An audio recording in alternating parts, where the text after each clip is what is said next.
भारतातील सर्वात स्वच्छ, सुनियोजित आणि विशेषतः सेवाभावाच्या तत्वावर चालणाऱ्या संस्थानांमध्ये श्री गजानन महाराज संस्थानाचे नाव प्रामुख्याने घेतले जाते। 12 ज्योतिर्लिंगांपैकी एक असलेल्या श्री ओंकारेश्वर ज्योतिर्लिंगाचे दर्शन घेण्यासाठी मध्य प्रदेशामध्ये येत असाल तर हा व्हिडिओ आहे खास तुमच्यासाठी।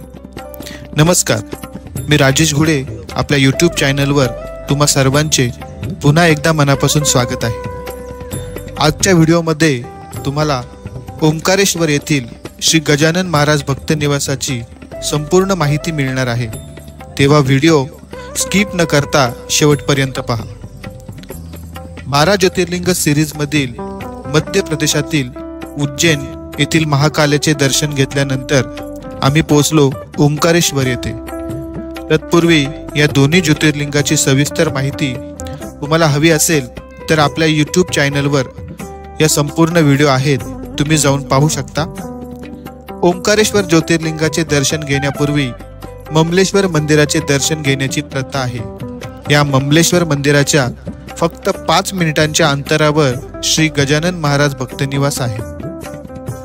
जर तुम्ही ओंकारेश्वरला आलात आणि तुम्ही स्टेसाठी अर्थात मुक्कामासाठी योग्य स्थान शोधत असाल तर तुम्हाला सर्वात सुंदर, स्वच्छ आणि सुनियोजित स्थान म्हणजे श्री गजानन महाराज संस्थान ओंकारेश्वर।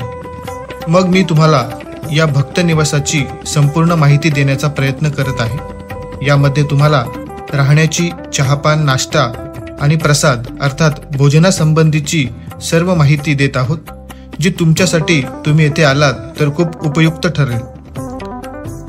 सुंदर गेटमधून आत गेल्याबरोबरच येथील वातावरण तुम्हाला या संस्थांची भुरळ पाडेल। आपल्या स्वागतासाठी दोन्ही बाजूला हिरवी उत्तुंग झाडे रुबाबात उभी आहेत।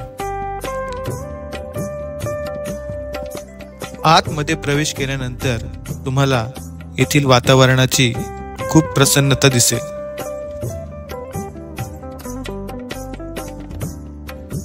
एंट्री करताच उजव्या बाजूला सुरुवातीलाच भक्त निवास क्रमांक 1 लागतो। येथे रूम बुकिंग करायचे कार्यालय आहे। रूम बुकिंग कार्यालयासमोरच श्री गजानन महाराजांचे खूप सुंदर मंदिर आहे।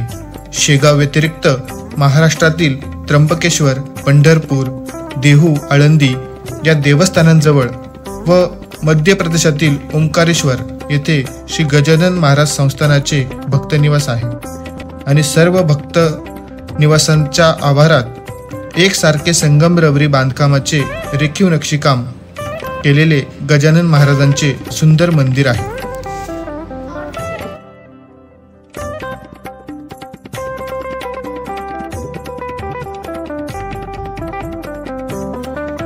या भक्त निवासात सर्वत्र हिरवी झाडे व लॉन्स आहेत, त्यामुळे येथील वातावरण खूप मनाला भावत आहे। येथील सेवक वर्ग येथील झाडांची खूप काळजी घेतात। लोकमाता अहिल्याबाई होळकर यांनी इंदोरच्या सर्वांगीण विकासासाठी अमूल्य योगदान दिले। त्यांच्या या कार्यासाठी आठवण म्हणून या भक्त निवासामध्ये लोकमाता अहिल्याबाई होळकर यांची मूर्ती स्थापन केली आहे। निवास क्रमांक 1, 2, 3 व 4 असे क्रमांक येथील इमारतींना दिले आहे। तसेच या ठिकाणी कोणतीही ऑनलाईन बुकिंग नाही, याची नोंद घ्या। व जर तुम्ही येथे आलात तर प्रत्यक्षात रूम बुकिंग मिळेल, परंतु रूम उपलब्ध आहेत की नाही याची चौकशी करण्यासाठी स्क्रीनवर दिलेल्या भक्त निवासाचा अधिकृत कॉन्टॅक्ट नंबर आहे, त्याच्यावर कॉल करून तुम्ही चौकशी करू शकता। तसेच निवास व्यवस्थेबाबत सांगायचं झालं तर येथे ग्रुपसाठी डॉर्मेटरी रूम अर्थात हॉल उपलब्ध आहेत, तर फॅमिलीसाठी नॉन एसी रूम व एसी रूम असे पर्याय उपलब्ध आहेत, ज्याचे चार्जेस तुम्हाला स्क्रीनवर दिसत आहेत। चला तर जाणून घेऊया भक्त निवासातील प्रसादालयाची माहिती।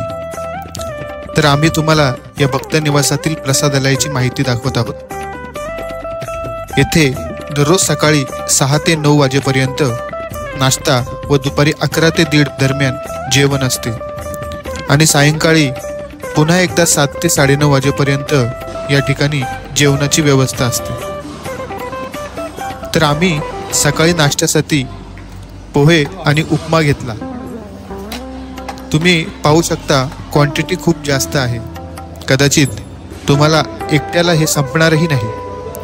फक्त 10 रुपयांमध्ये पोहे आणि चहा कॉफी उपलब्ध आहे आणि 18 रुपयांमध्ये उपमा साबुदाणा खिचडी मिळते।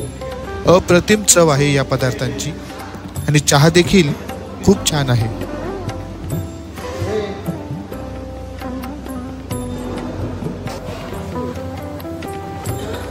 सायंकाळचे येथील वातावरण पहा, किती छान वाटतं।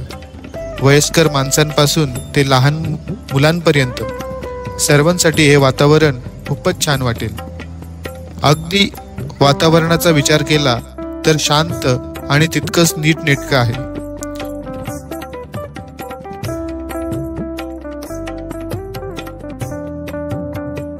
रात्री आम्ही प्रसादासाठी अर्थात जेवणासाठी गेलो तर प्रत्येकी 60 रुपयांमध्ये तुम्हाला उत्तम दर्जाचे जेवण मिळेल।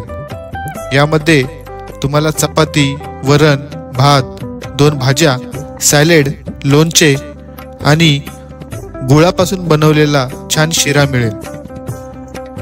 जेवण अतिशय सुंदर आहे। तुम्ही ओंकारेश्वरला आलात तर या ठिकाणी प्रसादाचा आनंद घेण्यासाठी या भक्त निवासामध्ये नक्की या। कसा वाटला भक्त निवास हे एकदा कमेंटमध्ये कळवा। व्हिडिओला लाईक आणि शेअर करायला विसरू नका। चॅनलला सबस्क्राईब करा। धन्यवाद।